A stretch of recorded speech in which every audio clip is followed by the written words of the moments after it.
Après une année 2023 stable, les banques se redressent en 2024, les frais de gestion de compte, de cartes bancaires et autres augmentent, avec une hausse moyenne de 2,5% à 3%, affirme l'association CLCV dans sa conclusion de son étude annuelle publiée mardi.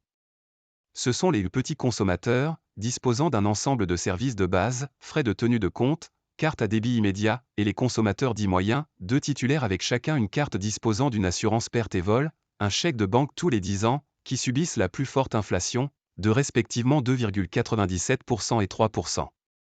Leurs frais bancaires annuels, appliqués pour la plupart depuis le 1er janvier, passent cette année à 66,23 € pour le premier profil et à 147,80 € pour le second. L'inflation estimée en France était de 3,7% sur un an en décembre, selon l'INSEE.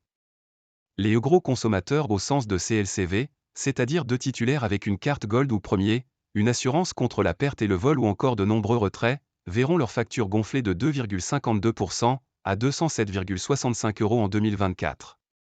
Les auteurs de l'étude affirment que ces hausses sont essentiellement dues à l'évolution des frais de tenue de compte, plus 3%, du coût des cartes bancaires, et à l'augmentation des tarifs des packages, ces bouquets de services jugés peu avantageux pour le client. La CLCV pointe aussi des modifications apportées par certains établissements aux règles applicables au retrait aux distributeurs automatiques de billets, comme l'augmentation du coût du retrait effectué dans un autre réseau et l'abaissement du nombre de retraits gratuits autorisés dans une banque concurrente. Or, dans le même temps les banques démontent leurs distributeurs automatiques de billets, DAB leur nombre a chuté de 12% entre 2018 et 2022, selon la Fédération bancaire française, FBF. Comparatif. Les banques ont par ailleurs tendance à facturer davantage les opérations faites en agence, ce qui pénalise les personnes qui ne sont pas en capacité de recourir aux opérations en ligne ou sur des opérations moins courantes, souligne l'association. La CLCV a épluché les grilles tarifaires d'une centaine d'établissements, parmi lesquels BNP Paribas, Société Générale ou encore les caisses régionales du Crédit Agricole ou des réseaux de BPCE. Les hausses de cette année sont supérieures à celles observées en 2022, plus de 2,5% sur les profils petits et moyens consommateurs, et en 2023, quasi stable pour tous. La CLCV rend public ses tableaux comparatifs.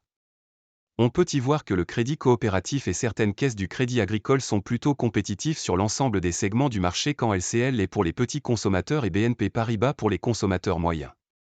L'ASG, fusion des réseaux de banques de détail de Société Générale et du Crédit du Nord, figure parmi les banques les plus chères sur l'ensemble des profils, comme dans une moindre mesure les banques populaires. Incidence des incidents. Les montants moyens calculés par CLCV ne comprennent aucun frais pour incident bancaire. Le comparateur Panorabank, qui intègre lui ses coûts dans ses calculs, concluait l'an dernier qu'il représentait en moyenne un tiers des frais bancaires totaux.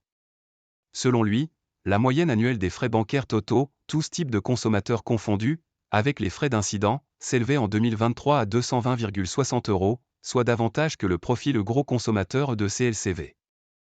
La CLCV s'y intéresse aussi et constate que les banques facturent pour leur grande majorité le plafond légal de la commission d'intervention, 8 €, ou des frais de rejet de chèque, 50 € pour un chèque de plus de 50 €.